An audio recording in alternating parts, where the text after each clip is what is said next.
Daniel Lacalle, ¿qué tal? Buenas noches. Muy buenas noches. Yo no sé cómo ves tú esto, porque a las pymes, y ya lo hemos visto, les hace un agujero tremendo.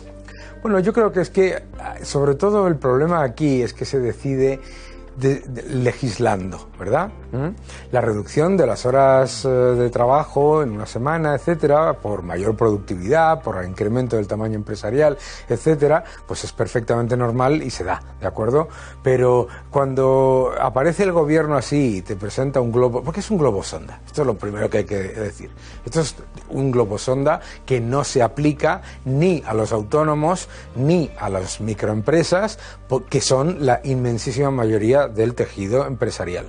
Y desde luego, como están diciendo en el reportaje, supone muchísima más carga de trabajo para el dueño de la empresa y muchísimos más costes, porque claro, aquí a las empresas no se les para de subir los costes, han aumentado un 50% los costes laborales, han aumentado los impuestos, han aumentado todo tipo de cargas y ahora uno más, ¿no? Claro, España es un país en el que la inmensa mayoría de las empresas tienen entre 0 y 2 trabajadores.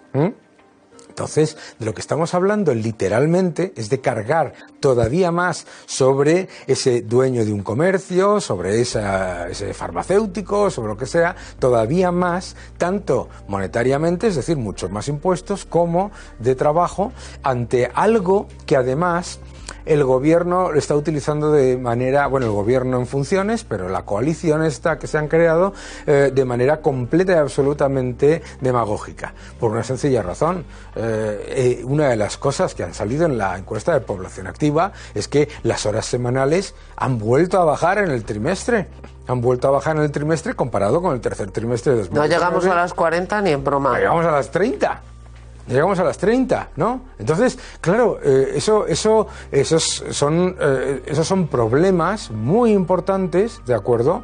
Porque lo que se está demostrando aquí es que simplemente que es legislar para el titular, que es lo que han hecho, porque han hecho un acuerdo que es subidas masivas de impuestos, subidas masivas de gasto, intervención en todos los sectores de la economía, etcétera, etcétera. Entonces lanzan un globo sonda para que la gente se crea, pero voy a trabajar menos horas. No, claro que vas a trabajar menos horas, entre otras cosas porque con la precariedad de los fijos discontinuos escondidos, etcétera, etcétera, pues la realidad es que lo que la gente quiere es encontrar trabajos en donde pueda estar 40 horas. ¿Que hay sectores en los que se pueden reducir las horas más rápidamente? Pues sí, los hay, pero todo esto tiene que ver con la productividad. Y el problema de España de productividad es brutal. El crecimiento de la productividad en España es bajísimo. En las últimas 2 décadas es absolutamente atroz y la productividad total de los factores es muy, muy baja. ¿Por qué es eso? Porque tenemos muchísimo más paro, las empresas son mucho más pequeñas en tamaño medio, las grandes, las pequeñas y medianas y las microempresas, que son la mayoría, y porque tenemos unas losas fiscales y burocráticas que hacen mucho más complicado mejorar la productividad. Así que nos estamos pegando más tiros en el pie. Seguimos, Daniel, con esa idea de que las empresas son las malas. Las empresas tienen que dar más tiempo libre a sus empleados, pagándoles lo mismo. Las empresas tienen que pagar más impuestos porque se les cae el dinero de los bolsillos. De hecho, se ha anunciado una subida de impuestos. Tuvimos hace poco a Ferrovial, que al final se fue. Sí. Y ahora es Repsol el que dice, oiga, que me voy a Portugal.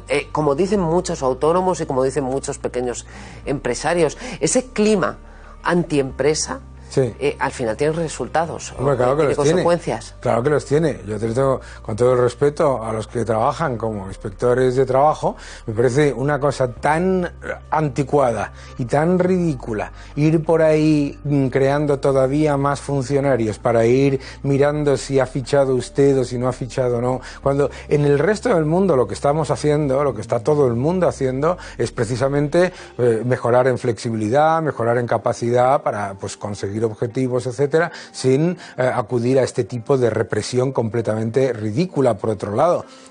¿Cuál es el problema? El problema aquí, pues efectivamente, te lo he dicho, es una coalición en la que todo parte de la base de que los malvados son las empresas. Las empresas son malas, ¿no? Y se introducen constantemente mensajes en el debate y en la narrativa del gobierno particularmente preocupantes, ¿no? Por ejemplo, que un impuesto confiscatorio, injusto y aleatorio es perfectamente válido siempre que le afecte solamente a pocas empresas o a pocos sectores. Que se puede hacer aleatoriedad política en la fiscalidad. Que se pueden poner impuestos sobre los ingresos porque no te sale el cálculo de que los beneficios han subido. Que se puede poner un impuesto a nivel nacional sobre algo que ya está grabado a nivel autonómico porque no te gusta que la autonomía X lo bonifique. Piensa desde el punto de vista de seguridad jurídica lo que eso dice. Porque claro, dice, por favor, si ponerle un impuesto a los ingresos de la banca no tiene por qué afectar a nada más. ¿Cómo que no? ¿Cómo no va a pensar un empresario de cualquier sector que le van a crujir a él después si le va relativamente bien? Es que este es un país que tiene un observatorio de los márgenes empresariales. Es que este es un país en el que tienes a una ministra de Trabajo que está diciendo que tienen que ir los inspectores de trabajo haciendo cosas como ir apareciendo con nocturnidad y alevosía, a ver si está la gente trabajando. Levanten las manos, esto me lo han contado a mí, en una inspección de trabajo. Levanten las manos a ver si están utilizando el ordenador a las 7 de la tarde, ¿no? Mira, esto es tan ridículo, que luego, ¿sabes lo que pasa?